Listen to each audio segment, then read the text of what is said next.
Gente, ontem nós falamos sobre a preocupação de especialistas, profissionais de saúde, com a alta dos casos de bronquiolite, sobretudo em crianças.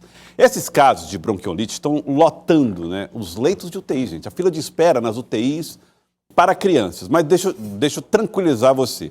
Não é que os casos estejam tão disparados que estão levando... O número de UTIs é que é limitado. Mesmo assim, se você comparar com o mesmo período do ano passado, o número de casos aumentou demais em relação ao ano passado, tá? Mas nós vamos explicar mais a respeito desse assunto, a situação, para que você possa entender mais. Como é que a bronquiolite se manifesta, qual é o problema que você precisa estar atento em relação ao seu filho, à sua criança. Para ajudar a gente, Gorete Santos ao vivo traz detalhes no Jornal do Piauí. Gorete, sobretudo no hospital infantil, há uma sobrecarga de procura de leitos, de UTI, que obviamente não são feitos na porta, não é que a pessoa chega lá e me dá uma internação de UTI. É tudo feito pela regulação, mas chama a atenção os números, chama a atenção os dados, né, Gorete? Boa tarde. Exatamente, Joelson. Boa tarde para você, boa tarde a todas as pessoas que acompanham o Jornal do Piauí, porque aumentou de forma muito expressiva a quantidade desses casos do ano passado para cá. Para a gente ter uma ideia, no ano passado, até o dia 10 de junho, foram apenas 6 casos de bronquiolite que acabaram evoluindo para a necessidade de uma UTI. Este ano, a gente já tem 42 casos nessa mesma situação. Ou seja, Joelson, é um aumento de aproximadamente 600%. A gente tem esses dados que foram repassados também pela Secretaria Estadual da Saúde. A gente traz, inclusive, essa atualização. Na manhã de ontem, eram 18 crianças, segundo a Secretaria Estadual da Saúde, esperando uma vaga para a UTI. E dessas 18 crianças, 13 tinham toda essa sintomatologia de bronquiolite. À tarde, a CESAP enviou uma nova nota para a TV Cidade Verde, atualizando esses casos, e eram 17 crianças aguardando uma vaga e 17 nesse quadro de bronquiolite. A gente não teve informações do motivo dessa mudança na quantidade de crianças aguardando uma vaga. Nós estamos aqui no Hospital Infantil e a gente vai trazer, Joelson, justamente mais informações para as mães, para os pais, para todo mundo que está muito apreensivo com essa situação, tentar esclarecer, tirar as dúvidas. Nós estamos com a doutora Lorena Kelly, que é médica intensivista, para trazer esses detalhes para a gente, começando o que tem provocado esse aumento tão grande, quais são as características dessa doença, doutora? Boa tarde. Boa tarde. Falar de bronquiolite está se vendo com certa repercussão já há alguns meses, várias pessoas falando sobre bronquiolite e as suas complicações, porque o que a gente espera todo ano é ter casos de bronquiolite, porque é uma doença sazonal. Então, sempre tem aqueles meses que a gente vai ter mais casos. O que a gente observou em relação ao ano anterior é essa discrepância, de essa quantidade exagerada de crianças precisando de UTI, que a gente não viu muito nos anos anteriores. E o cenário, os fatores relacionados a isso não mudaram tanto. O que eu vejo mais que acontece é a questão da adesão mesmo às vacinas, um certo relaxamento também nas medidas. Depois desse período de pandemia, as pessoas elas relaxaram mais com relação às doenças respiratórias de uma forma geral e acabou se propagando mais. Então, na minha visão, o aumento foi mais devido a isso. Quais seriam essas formas de prevenção? Vamos só explicar um pouquinho o que é a bronquiolite, para entender melhor como prevenir, pode ser? Pois não. Certo. Então, assim, como todo mundo já ouviu muito falar e a gente repete aqui, a bronquiolite ela é uma doença respiratória aguda, que acomete principalmente as crianças menores de 2 anos e afetando com maior gravidade as menores de 6 meses, que é caracterizada principalmente por uma inflamação no bronquíolo, que é uma estrutura da nossa via aérea, né, importante, né, na passagem de ar levando da via aérea, brônquios aos alvéolos, né, e que quando está inflamado, quando tem uma inflamação, causa um inchaço, um edema, uma produção de muco, que diminui o calibre e dificulta a passagem de ar, o que dá esse sintoma de chiado, que é o que a gente mais escuta relacionado à bronquiolite. Então, o que acontece nessas crianças menores de 2 anos? Elas têm já por si só, por serem pequenas, por estar em crescimento, ela tem uma via aérea mais estreita, né? Principalmente os prematuros, os recém-nascidos, daí a gravidade ser maior neles. Então, se você pensar no diâmetro de uma via aérea, que já é estreita, e passa por uma inflamação, por um edema, aquilo ali vai diminuir mais ainda e vai dificultar essa passagem de ar, o que vai dar esses sintomas respiratórios. Então, nesses períodos, como eu falei, que é sazonal, que é mais comum no outono e inverno, nas regiões que tem as estações bem definidas. Aqui no Piauí, no Nordeste, a gente não tem uma estação assim tão definida, mas os meses que mais acontece é de março até julho, com um pico maior em maio, que foi esse boom que a gente viu agora nesse mês de maio, e de casos assim bem graves mesmo. Então, esses períodos têm maior disseminação, maior propagação desses vírus, né, que aí vem aqui no Piauí coincide um pouco com o período da chuva.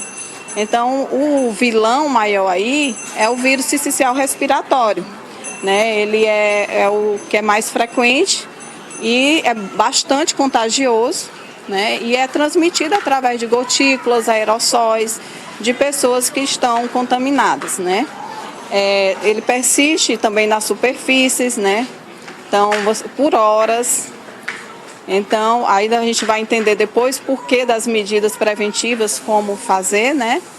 E além dele, tem os outros vírus que também podem levar a bronquiolite, como o adenovírus, o rinovírus, o metapneumovírus e o da influenza. Aí vocês vão lembrar também da vacina da influenza, que também é importante, né? Então, nesse período, devido à maior aglomeração, nesses locais frios, o pessoal tende a aglomerar mais, e esse relaxamento nas medidas, acredito que tenha aumentado os casos mais esse ano por conta disso. Ou seja, doutora, seria, na verdade, fortalecer essas medidas de higiene pessoal, o distanciamento também das pessoas e as vacinas. Nesse caso especificamente, quais vacinas devem ser reforçadas? Então, com relação às medidas de higiene, são as medidas gerais, né? Lavagem das mãos, limpeza da superfície, principalmente onde as crianças brincam, em creches, parquinhos, né? Evitar levar essas crianças adoecidas, né, com sintomas respiratórios para a escola, porque querendo ou não, naquele ambiente fechado, numa sala de aula, propaga mais fácil esse vírus. O uso do álcool em gel, então aquelas medidas que a gente usou na pandemia, elas persistem, tem que continuar, não dá, né? Mas tem que continuar, além também de evitar locais aglomerados, shows, cinema, tá? E bem o São João, não estou dizendo para as pessoas não irem, mas com crianças pequenas, principalmente menores de 6 meses, que ainda não tem uma imunidade bem estabelecida, que ainda está recebendo ainda as vacinas. Então, e os bebezinhos recém-nascidos, aquelas visitas em maternidades, visitas, não evitar ir doente, visitar essas crianças também. E a própria mãezinha, se adoecer, utilizar máscara nesse manuseio também é importante para diminuir essa propagação do vírus, né? Com relação às vacinas, que é muito importante, manter o cartão, o calendário, né, da criança em dia, o cartão atualizado, vacinar da influenza, tá aí, o SUS disponibilizou até para a população em geral, mas principalmente para as crianças, essa vacina a partir de 6 meses. É importante fazer não só as crianças, como também os cuidadores, toda a população, porque você viu aí que o influenza também, o parainfluenza também são vírus que podem levar a bronquiolite, E para gestante já está disponível pelo SUS, né? Já é uma coisa recente, mas já tem essa liberação pelo SUS, que é uma vacina bastante cara, né? Tem nas redes privadas também, contra esse vírus sincicial respiratório, né? E ela é aplicada em dose única no segundo e no terceiro trimestre da gestação. Então, ela fornece um anticorpo que passa pela barreira placentária para o bebê. E aí, quando ele nasce, ele já tem esses anticorpos.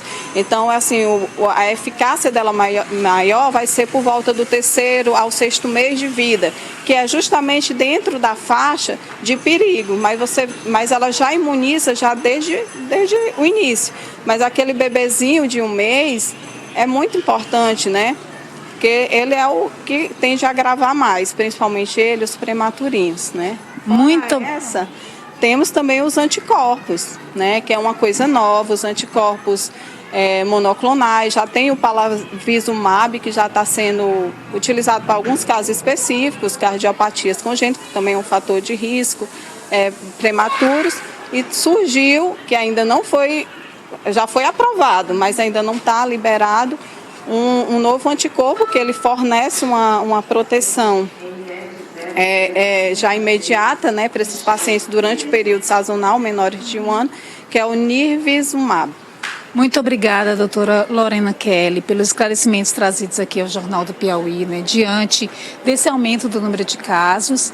E, Joelson, a gente falava a respeito dessas vagas de UTI, né, a gente traz mais uma vez informação aqui em relação à Secretaria Estadual da Saúde, falando a respeito dessa fila de espera para as vagas de UTI. A CESAP dizendo o seguinte, que essa regulação de pacientes ela é realizada com base na disponibilidade de vagas e também no perfil desses pacientes, porque há também vagas disponibilizadas de UTI no Hospital de Urgência de Teresina.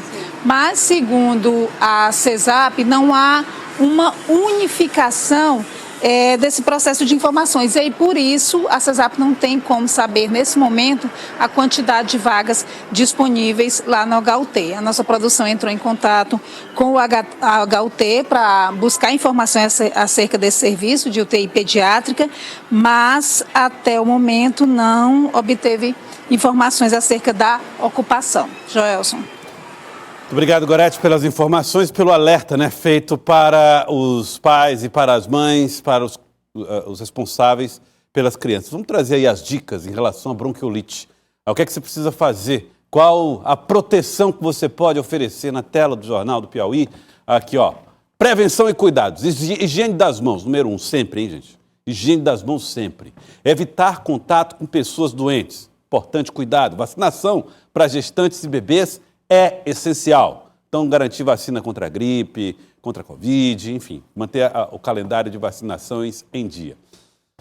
Os sintomas mais comuns: a coriza, a tosse, febre baixa, dificuldade para respirar a partir do 3º dia, tá? Então isso pode acontecer, cansaço e um chiado no peito. São alguns dos sintomas da bronquiolite que podem indicar a necessidade da busca por uma ajuda médica para garantir a proteção do seu bebê, do seu filho, da sua criança, tá? Então está feito aí o alerta para a população que está preocupada com essa história do aumento do número de casos de bronquiolite.